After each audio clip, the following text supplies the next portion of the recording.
Hello, Pile One, and welcome to your Bubble Pop reading. What reality you are ready to face. To get started, this first half is basically meant to be a confirmation that you're at the right reading, but it also answers the question of the bubble that is ready to be popped. The delusion basically that you're ready to face and confront and move past. And then the last three cards, the second portion, is tarot answering the question of what guidance there is for you around the endeavor of popping this bubble, per se. And so for you, we have Earth, Bear, Stork, and Anchor. Earth is from the Sacred Symbols Tarot, and the last three cards are from Lenormand. And basically, point blank, what's being said here is that how aware you are of this is going to depend. Some of you, this reading is meant to serve as the ringing of the bell to let you know that this is what's happening. Others of you already know that this is happening, and so you're really only here for the tarot portion. The point is, across the board, you'll know you're at the right reading if you feel that the current reality as it stands is one that might be impossible to move out of. You feel like you're very much cemented into the reality that you're currently in.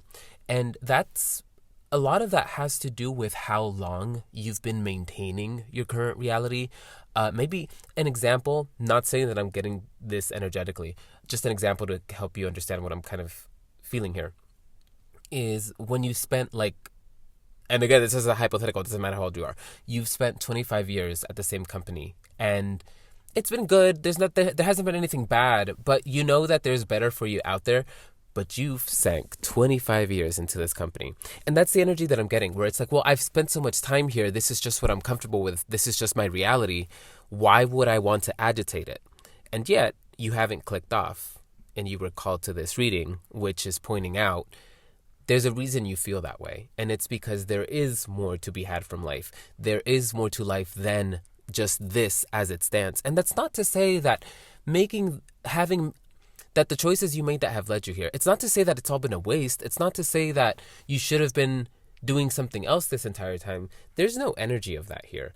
It's more so that the bubble that's ready to pop, what you need to stop giving so much merit is this mentality that you can't go and do something new, that you're stuck where you are because you can't do anything else for whatever reason, whether it's because it's outside of your comfort zone or you just don't feel like you have the necessary resources or capacity to go and do something else, whether it's like education, you don't feel like you have the necessary degree, or you don't feel like you have like the money to go and be somewhere else. I don't know. The point is, you feel like where you are at and the life and reality that you currently sit in is one that you feel stuck and cemented into. It's something that you really don't, it almost feels like you don't even see the point in trying to imagine how to get out of it or what something else might be like. Okay, so you'll know you're at the right reading if that rings true for you.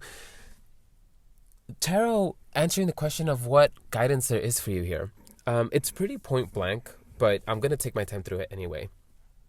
Point blank is that you need to understand that the current path you are on, now that the bell has been rung and you have been made aware that the reality you are in, although comfortable or although beneficial, isn't everything that you want. Now that you know you want more, that truth can't be put back into the box. And so now that that has been brought out into your attention, you need to understand that the road you are currently on, should you remain on this path of just sticking to what you're comfortable with and not doing anything to move out of what you feel cemented into, if you just stay there, it's a dead end. You're never going to accomplish more. Where you're at now is where you're going to stay.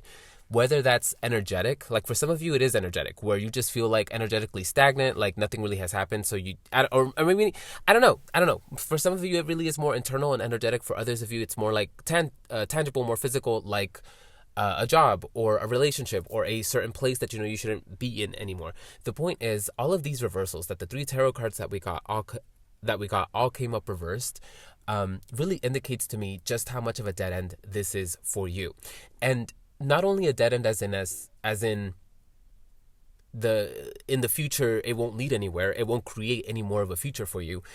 It's a dead end in that way, but it's also a dead end in terms of trying to justify, trying to look for a reason not to move away from this. Because it almost sounds like, or it almost feels like you hearing this message. And even if I'm not the first one delivering it, every time that you allow yourself to believe that more might be possible, or you get some type of opportunity or something comes up that might get you out of here, it feels like you immediately just start to shut it down because, oh, well, there's this reason I should stay, or I could risk this, or you come up with all of these reasons not to do it.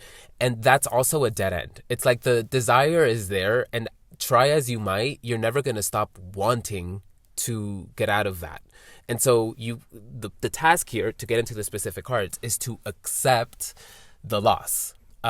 Whether this is, for some of you, like I said, none of the cards are really specifying that any of this was time wasted, but it is an online reading. So I know that for some of you, it is going to feel that way. It is going to register that way. Regardless of that being true or not, another part of that loss that I'm talking about is the loss of that thing that you're comfortable in, what you feel concrete and cemented into. That is something that, I mean, moving away from it means that it's no longer going to be what you abide by, but what you participate in. And so part of the message here is like, okay, accept the fact that you are going to, part of this is a grieving process. And in fact, the whole thing is a grieving process, which means that none of it is very comfortable. And we've been talking a lot about how there's a big part of the comfortability, the familiarity, this being within your comfort zone being a big part of why you're still in it. And so acknowledging that, yes, it is an uncomfortable thing, but that doesn't equal bad, might do a lot for you.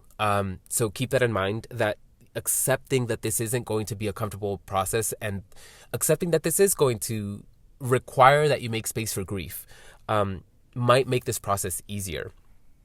I want to skip over the middle card, the Wheel of Fortune, over to the Seven of Wands real quick. The Seven of Wands upwards is a card of having a lot to deal with.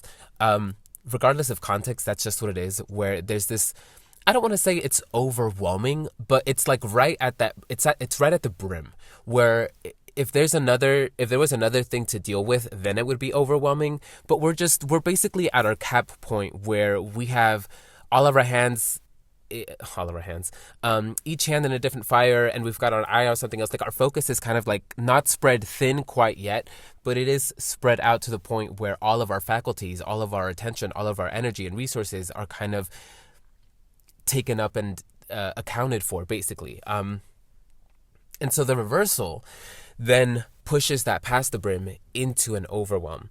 And okay, this is kind of coming through. One of these things could be true for you. Both of them could be true. On the one hand, part of what's being said here is acknowledging that the current path you're on, you're calling it comfortability, but it is actually overwhelming. Again, I don't know if that's true for you. Cool. If it's not, it's not. But like, it could be that you're not fully acknowledging just how much it costs you to stay within this comfort zone. How much you actually don't like it when you really sit down with the nitty-gritty of it. Like, are you actually happy participating in this continuously? Are you by chance downplaying the way that you feel about it, how it impacts you? And when you actually allow yourself the space to see, like, to check in and be like, how do I actually feel about this? You might come to realize you do feel a bit of an overwhelm in these spaces. Excuse me, my laundry's done, and that's my laundry timer. Sorry. Okay, so that could be one thing that could be true. On the other hand, it's the overwhelming aspect of it comes from the acknowledgement of, yes, this is comfortable, but I actually do want to get out of here. And that might be overwhelming, where if you feel committed to, or if you feel attached to this space or this thing that you're being asked to move away from, it might start to feel bad. And that starts to play into like why this might feel like a loss, why this feels like grieving, because it's being acknowledged as something that, like, the process of moving away from this, the process of letting this go, of acknowledging that it's not what you want anymore, it is a difficult thing, and it is overwhelming, and it is something that I can understand seeing it this way. Like, we can understand why you're hesitating, why there isn't, why it's not just about, okay, I want more, let me just go. Like, no, there's an attachment here. It's not just the fact that all of this is what we are unearthing with this reading, which is, okay, we no longer want to spend too much time here. This isn't enough for me anymore. I want more. That in and of itself can be overwhelming just by itself. But then the process okay, what does it mean for me to start moving away from this? What are the boundaries that I have to create? What is it going to look like for me to get comfortable into a new routine, if not routines, et cetera, et cetera, et cetera. And that in and of itself can be overwhelming as well. And so there's all of these things to deal with. Again, we can understand why we're not super enthusiastic about participating on this endeavor of popping this bubble and acknowledging what needs to be acknowledged. And so finally, this is why I wanted to wait for the Wheel of Fortune reversed right there at the center, where the Wheel of Fortune upwards is a card of the passage of time and how little control we have over what life is going to throw at us. So the Wheel of Fortune upwards is things moving, chapters ending, new chapters opening, there being some type of progress in our lives, something happening that makes us feel like we're moving forward in some way, shape, or form. And so the reversal doesn't necessarily mean that there's no movement. It can, but in the context of this reading, I'm getting that if you continue to go down this path, it's only ever going to feel like the bottom of the wheel. It's only ever going to feel like a weight that you are under, like being under this huge wheel that is life. Another thing that I'm getting is, especially because it's next to the Seven of Wands, and the sevens in the minors just really give me this idea of reaping what we sow, given the context of the suit. And so the wands, it's okay, in the past we might have wanted this path. We might have wanted the comfortability and the routine that we have now that we're now recognizing isn't what we want anymore. And so that's part of what you're being asked to kind of accept is, that you wanted this in the past doesn't make it wrong. It doesn't make it wrong that you now want something different. Time has passed and time have changed you. They've left an impact on you. And what that means is you're allowed to change. And as such, your desires and your ambitions, your goals, they're allowed to change too. And so there's nothing wrong with, okay, I wanted that then, but this is now. The Wheel of Fortune reversed is saying there's a lot that the progression that you're looking for is not going to be found where you've been looking for it. You need to understand that you've looked there long enough and it's not there to be found. So you need to accept that. And part of that acceptance is, okay, if it's not here, hey, I still want this thing. I have to go and look for it somewhere else because, again, it's not here. And yes, it's comfortable and yes, it's what you're familiar with. But again, what you're looking for, it won't be found there. My friend, I hope that this reading had something for you, and I hope to catch you at another reading. Godspeed. Bye.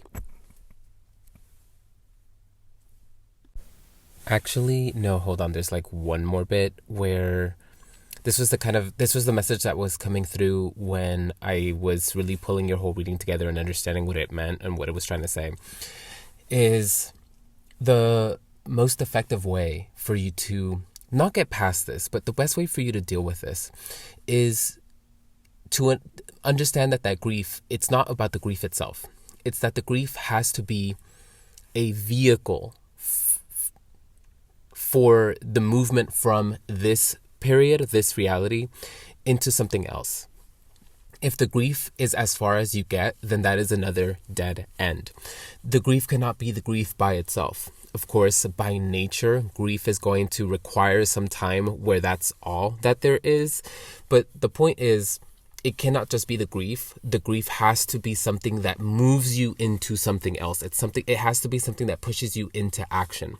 So there's that second bit where it cannot just be about accepting the grief. And it's not just about using the grief as a vehicle to get out of that current reality that you're sitting in order to move into something more, very likely what you actually want to do. But then it's also about like action. It's not just enough to want it. It's not just enough to recognize that where you're currently at isn't where you want to be anymore.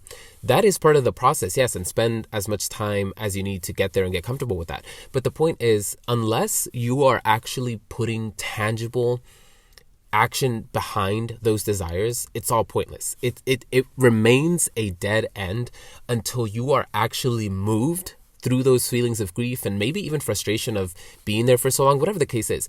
If you aren't moved into action, the words that are coming through, and it feels weird to word it this way, but like, you're not doing it right. It almost feels like this is something that's formed. The best way I can describe it is, there's the problem that you're sitting in, and the best solution for it is one where it's not just about the emotion and the acknowledgement of the emotions and the feelings and whatever the case is. If it doesn't compel you into action, it is pointless. That is the point of this reading. If you are not moved into actually changing something around you, it's all pointless. I hope that helps in some way, shape, or form. Godspeed. I'll catch you at another one. Bye. Hello and welcome, Pile 2, to your Bubble Pop reading. Now, I do want to talk a little bit about the inspiration behind this reading. If you didn't immediately clock it, this was inspired by the original song written for Glinda in Wicked for Good, the second half of the Wicked movie. I've never seen the musical. I've only watched the movies. And the premise of the song and the moment of the film is Glinda understanding that thus far she's been living in a bubble of delusion. And it's time for that bubble to pop because she's seen too much, she knows too much, she's lived too much to continue to live in this delusion. And so she's ready for the bubble to pop. Now, I didn't explain this in the inspiration for this reading to Pile 1. I don't think I'll explain it for Pile 3, but why I feel particularly called to explain it here is that the point and the preface of the song and that moment in the story is very relevant to the way that your reading is coming through, because there's this very important symbolism in that moment where, yes, she's acknowledging that she needs to pop this bubble of delusion that she's lived in, and it ends in this moment where she comes face to face with the reflection that she sees of herself in her bubble carriage thing that she floats around in. And that bubble that floats around, that carries her around, isn't real magic. It's all an illusion created for her to... Sorry if you haven't watched it, spoilers. But it's an illusion. It's not real magic. The whole point of that story and all of that context is that she realizes that she needs to utilize her position, her popularity, the illusion that she has created, which is in essence the same illusion that Oz benefits from. She realizes that she can do the same thing that he does, but she can do it for good. She can utilize her voice and her popularity and her influence, but to aid her friend instead of what's been going on thus far in the story. And why I'm explaining all that is because the point of this reading is to point out what delusion you're ready to break free from in order to move into a more concrete reality that aligns with who you are now. And the last reading, this is the first time I'm doing this topic, and this is only the second pile. But the last one, the context of the story didn't really matter, but it does in this one because the point of your reading is that there is something within the bubble you are currently in that is of use to you. It's if you believe in fate, if you believe that you are guided, you were put into this bubble for a reason. It's almost like a cocoon. And within this cocoon, within this bubble of delusion, you have gained something that is now to be of use to you as you move forward. You'll know you are at the right reading if you can be described as a healer in isolation. Now, for some of you, that means that you have taken time to isolate yourself to heal from something. Whether it's a specific thing, a specific trauma, or it's the type of healing where it's the first... don't want to say the first, but it's a big recognition of I have a lot on my plate that I need to process and deal with. And so I'm taking some time in isolation to do all of that. So for some of you, that's what's coming through. For the rest of you, it's that you deliberately seek out isolation because of your role as a healer. Now, that could be because of your role as a healer to the self, but it really feels for the rest, like for some of you, it is that you're a healer for yourself and hey, hello, welcome to your reading. You're at the right place. But for the rest of you, it's that you recognize you are a healer to others. And because of the reckoning of that, that blessing and that burden, because it is, you recognize that isolation is a very important part of that. It's something that really helps keep you afloat. And so, hello and welcome to your reading if that is true for you. Now, how your bubble is being described, we have the healer card, and then Lenormand offers key, ring, and tower. Tower is that isolation, key is a key, but ring, typically a commitment. So yes, you've been committed to this solitude, you've been committed to this role as healer, whether to the self or others. But here I'm looking at the ring as a gem, as a treasure, as a jewel, something that was formed under the pressure of this isolation and this process of healing. A gift, a boon, something that you get to take with you on your journey because of what you have done for yourself and or others. And okay, I'll elaborate a little bit, but before I continue, I just want to point out how, okay, the bubble, it's the healer in isolation, that's the bubble. The bubble is the isolation. Why? Tarot offers the Three of Swords, the Seven of Cups, and Temperance. The Three of Swords is a recognition of some type of disappointment, if not outright grief. Now, at the end of the day, across the board, whatever that was that brought up this grief, this discomfort, it's left you understanding your solitude. It's left you with a clear, the words that are coming through is it's left you with a clear, sharp taste of that isolation, that loneliness that you are sitting in. And for a lot of you, this doesn't have to be true for all of you, but for some of you, it's that you've had experiences that you're seeing other people connect, you're seeing other people form relationships. You might be noticing that people that you keep or kept relationships with are developing relationships elsewhere, but that's not something that's available to you, again, because of that isolation that you have put yourself into. And okay, for some of you, the message is that that time of isolation, although important, has now come to a close, and that's why you're feeling this disappointment, because it's being communicated to you that you do want to go back and reconnect. And for others of you, it's a little bit bigger than that. It's more that you're grappling with the understanding, the truth that isolation is to your benefit. But at the same time, you cannot deny that you want connection. Okay.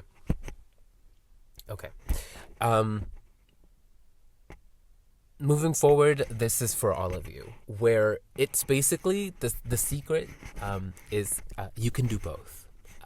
Speaking from experience, you can do both, I promise you. But temperance is the name of the game here, where you basically have to find a way to tangibly, practically be both things, to provide for yourself the necessary isolation and really advocate for that. Really be like, don't compromise on that. Like, if you know that isolation is important to you, then it's very likely you're going to need isolation every day, even if it's just 5 minutes, depending on what's realistic for you. For others of you, it's realistic that you go on complete isolation mode for weeks on end. I do, because that's something that I can do. Isolation is very important to me. But at the same time, I understand that it's become abundantly clear through my adulthood that I cannot operate without the relationships in my life, and neither do I want to. So I maintain those things, I give those things a proper value, but I value my relationships as much as I value my isolation. And that's basically the message here. I also want to, I don't know why I'm telling you so many details. I guess I feel like I can just talk to you, which is nice. Hi. Thank you for giving me space. But I did a reading for myself right before I jumped into doing these readings for you guys. And I wasn't the bubble pop reading. I had done that for myself yesterday. But no, I just drew 3 cards just for myself.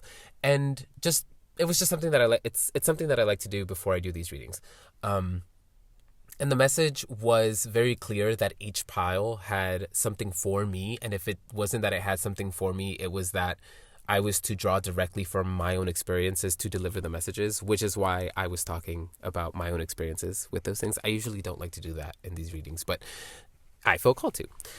So believe me when I tell you that both is possible. You can hold the fact that you want to be alone, but at the same time, you're human and you want to be around other people. What really humbled me and what helped me to accept it was the understanding that it is a little bit of hubris. It is kind of, dare I say, ridiculous to expect that we would be okay being the one person isolated on a planet of 8 billion. Like, nobody on this earth has ever done anything alone without the help of someone else. Like, it's just not something that happens in our society. And even if it does, I'm sure it's been a rare instance. Like, what? So, and even then, like, if let's say a baby's born and the mom dies out in isolation, that baby's gonna die. Like, I know that there's myths of wolves coming to... a wolf is gonna eat that baby. My point is, you can recognize that you are both. That you are a person that requires isolation while at the same time, you are a human being, and as such, human beings are social creatures, so you, by nature, do need that. Now, it might not be, like, you might be an extrovert, and you might not be like, oh, I need all the connections in the world, and I need to be talking to people 24/7. No, obviously, isolation is important to you. But sometimes, like, all the connection that might be sufficient, like, if you're super... like hermitude and you just don't like to engage with people, like, it might just be what might be sufficient for you is a weekly... wherever you go weekly, wherever you go do your errands, like, intentionally creating conversations with people, just to connect, like, even if it's with random strangers. If you don't want, like, if right now it's just not a time for a real connection for whatever reason, I don't know who that message is for, but the point is, like, yes, you can rely on the connections that you trust and you have if you have them, but if that's not available, if that's not something that's something that's available to you, then just talk to strangers. Even if they don't engage back with you, it might not be a super positive experience because right now, people really suck at communicating back and, the internet and all of that. But the point is, it's your task to engage. It's your task to reach out because you're the one that's recognizing that you're the one who wants connection. So then which leads me into the overarching message, here, which... Okay, you are a healer, which means to some degree you are of faith. Then you must understand that what this bubble and this whole process that we're talking about with this reading, where you're recognizing, yes, I need isolation, but at the same time, that's not all that I want. I do recognize this inner desire for a lot more, which a lot more is connection. That's the point. That's the next step on your guided path, where it's not just about being a healer to yourself and or others. Now, okay, cool. You've learned the value of isolation. Phenomenal. Now it's time for you to learn how to re-engage, how to reconnect with the world or with people around you, whatever the case might be. It's time for you to learn what it means for you to step back into the world transformed as the person that you are now. Okay. And then, yes, to step back as the person that you are now. And then bonus, learning how to be comfortable with, like, okay, yes, I'm here and I'm here to reconnect and I want to engage. But that doesn't necessarily, because you've gone through the transformations, because you heal, because you are committed to your own healing, whatever the case might be. you also have to recognize, you have to deal with the fact that, yes, you're reconnecting and you're re-engaging, but you're still going to, in many ways, be the odd man out, because of who you are, because of your capacities, because of your guided path, because of how much you can see, how much you've learned. It is, yes, you can re-engage, but it's okay for you to still feel somewhat alone and isolated, because people like you are rare. And so it's not just that the isolation created a gem for you to take with you, which again is the whole healing aspect of yourself that we're talking about. But it's also this recognition that you yourself are the treasure, that you yourself are the gem, and as such, you are a rarity. And what that means is, yes, it is going to be difficult for you to find people that completely understand you, that really see the value of you from the get-go. That doesn't matter. That's no reason for you to not engage with people. That's no reason for you not to try to allow yourself to be known by the people who have the potential to see your value.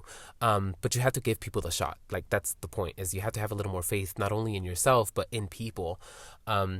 Having faith in people so that you allow yourself the opportunity to be known, and then having faith in yourself to discern whether someone is worth investing that much of yourself, your time, your energy, your resources, whether that person, those people are worth investing that much of yourself in. And that's where I'll leave this reading.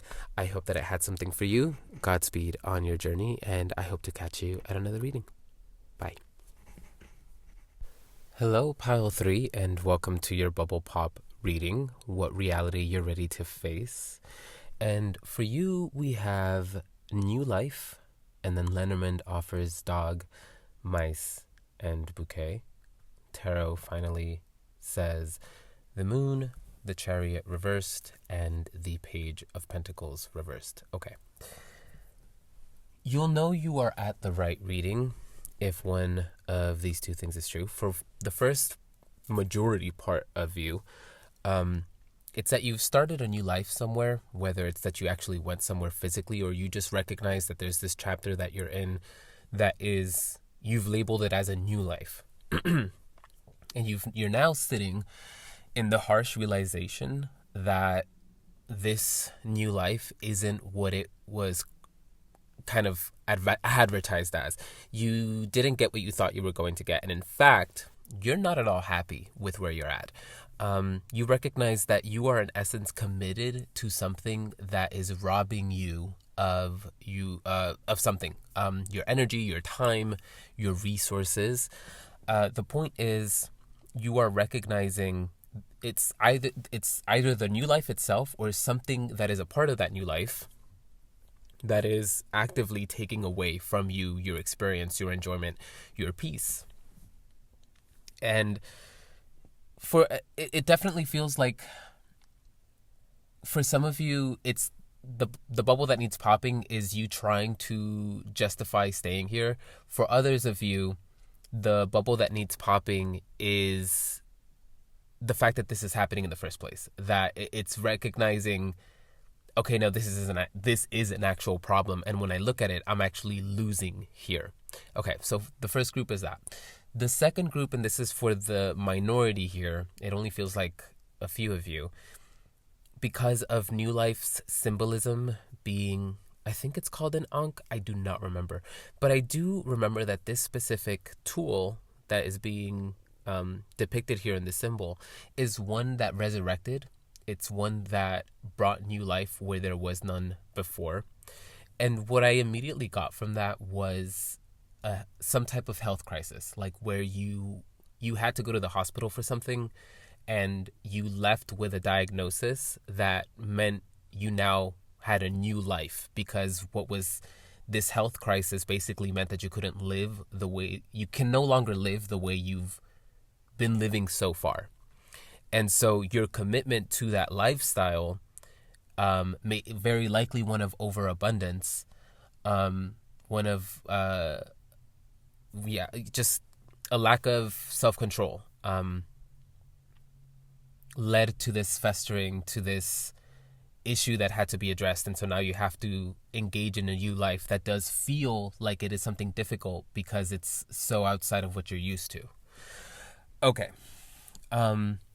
And so the bubble that needs popping, maybe some of you aren't taking it seriously, and so you need to start understanding, like, no, this is serious. You cannot live the way that you've lived so far, or you're not going to get any better. Okay. What is tarot basically saying? There's two halves of life. There's the active parts, the what we are compelled to put action into, and then there's everything else, what we internalize. So the internal and the external, basically, the sun and the moon, as above so below, yada yada, all that jazz. And you are very much about the action. You're very much about the day-to-day, the mundane. But where it comes to honoring your feelings, where it comes to honoring your intuition, where it comes to, if you're basically the type of person, like, if you can't see it, you don't worry about it. You're only worried about what's right in front of you and what's tangible. And that's very likely why you have gotten to where you've gotten. But we're going to leave that there. The moon, especially next to the Chariot reversed, is saying that you need to honor your feelings more. And for those of you, if it applies, you need to honor your intuition more. For those of you, like, there are some of you that feelings, yes, across the board, feelings, you need to honor your feelings more does mean, like, the heart feelings, there's maybe feelings that need to be processed, there's maybe feelings that you're repressing, etc., etc. Okay, address that. But part of the feelings that I am getting from this, again, especially this Wombo, actually all three of these cards together, it's also just like physical feelings.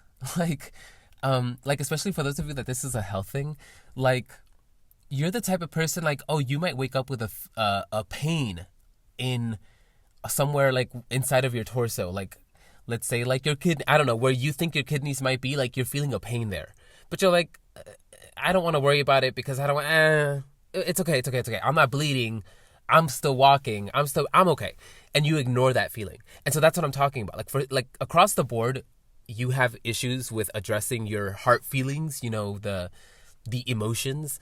But for some of you, you also very much dismiss, like, physical feelings. Like, if it's not something that I need to worry about, you just don't worry about it. How's that going for you? I'm gonna leave that there. So moon is basically saying you need to give more merit to what you cannot see. And in fact, that might be part of why you're so afraid to address what you cannot see, because when you do, you might find that you've left so much on the back burner that it might be overwhelming. Well, my friend, nothing is going to change until you address that back burner. You absolutely cannot go about life just worrying about what's right in front of you, because, I mean, as you're now learning, as this kind of thing is putting you through, and the way that the cards are coming out, you do have this wisdom. You do understand that life itself is about more than what you can see. I mean, you're at a tarot reading, for crying out loud, and you haven't clicked off yet. So you understand that there's more than what meets the eye, and yet you won't give yourself that, like, you won't give merit to the things that come up within you. Like, okay, you're listening to me and you're abiding, like, I hope you're trusting what I'm saying. But then if it was like you yourself telling you these things, and if these messages were coming from yourself, you wouldn't trust them. And that's another part of what's coming through here, where you don't have faith in yourself. Like, you don't believe yourself. You don't give merit to yourself. And so that's might be part of what needs to be addressed. But that feels like really deep down, if that's true. And it genuinely feels like there are very many other things that you need to address before you can get down to that layer. So we don't really need to worry about that right now.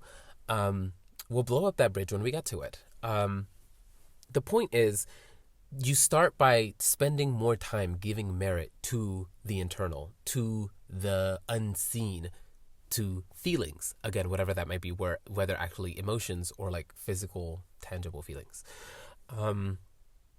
Okay, another message that's coming through here with the the Chariot reverse specifically is, okay, this one's brutal, and only take it if it applies, okay? shitty moves and shitty choices have gotten you to shitty places. And so the same logic applies across the board, where, or not across the board, but like on the other side of the spectrum, where good choices lead to good places.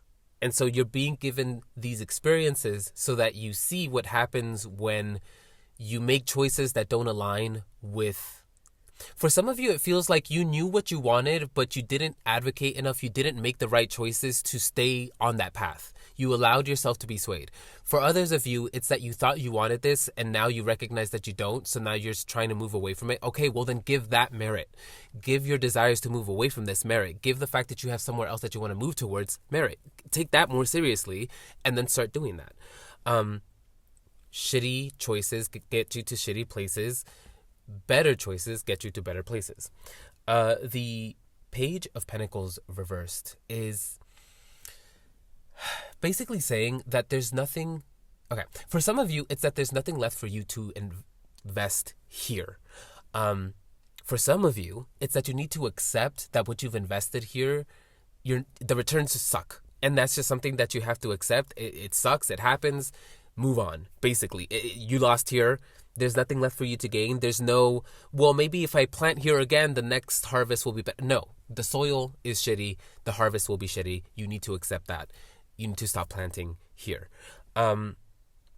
If this is specifically about a relationship where new life is about a relationship that you know, part of this new life is this relationship with this person.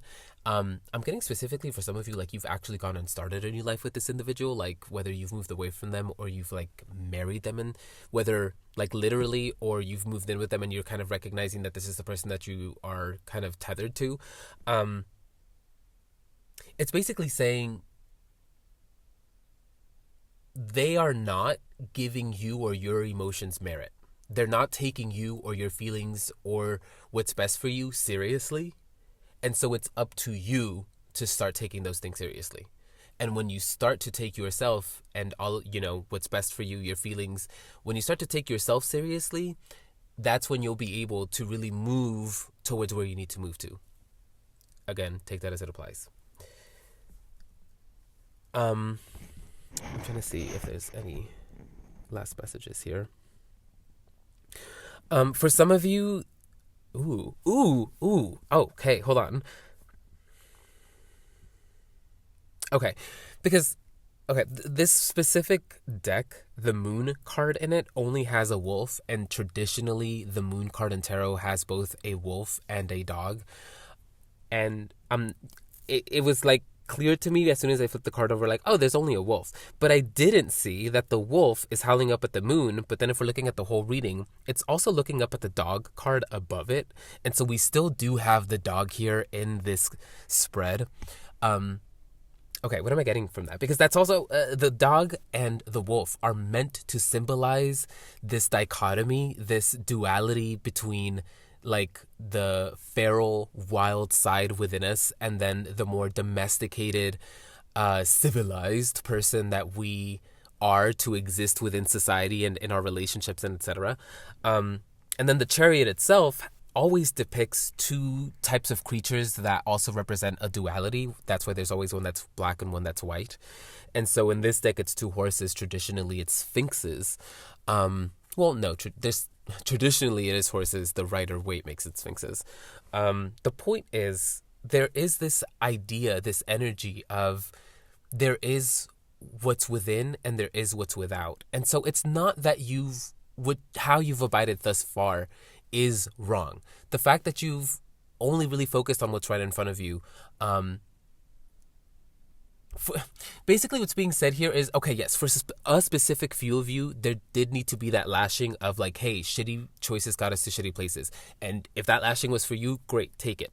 But across the board, what's being said here is, okay, you're gaining this lesson, but part of it's not much of a comfort. It's not much to soothe, but it is important for you to know that the way that you move through life, which again is like more physical, dare I say more impulsive, where you prioritize what's more physical, more tangible, and you don't give too much priority to the more internal, to the more intangible, that's not per se a bad thing. And believe you me, there are people who struggle to accomplish that because they operate more on the other side of the spectrum, where they over fixate on the internal and they really don't, they struggle to operate in reality, in the day-to-day, in what's right in front of them. So if you've ever wondered why some people forget to eat, or how some people could be so forgetful, or it's because, again, some people live on the other side of the spectrum. And so it's not that you're doing anything wrong, it's just that you're just a specific type of person. And, you know, those people who operate on the other side of the spectrum could benefit from being a little more like you, being more plugged into the day-to-day, and you could learn a little bit more about them, about giving a little more merit, a little more weight to the internal and finding that balance. And that's kind of what's being said here, is that it's not that you need to change entirely who you are. It's not about hating who you are now. It's like, man, I need to change myself entirely because, man, all these shitty choices, I'm a shitty person. No, you're not the shitty person. It's not that you're doing anything wrong. It's just you now are being tasked to engage with the other side of life, the other way of being, and not trading one for the other, but understanding that both are yours to hold, and that a true balanced life means being a little bit of this and a little bit of that, where you understand the value of, okay, yes, I can be more plugged in day to day here. You know, I do benefit from being more impulsive, more in my body here in these spaces, where I also do benefit from giving myself the time to check in with myself internally, to take in how I am impacting other people. And that's you taking consideration for what's going on internally within the people around you. And so, again, it's not that you're doing anything wrong. It's that now you're being asked to grow into the type of person who knows how to be everything that you already know how to be. But then you also know how to check in with yourself and be more plugged into the internal, to the unseen. My friend, I really hope that this had something for you.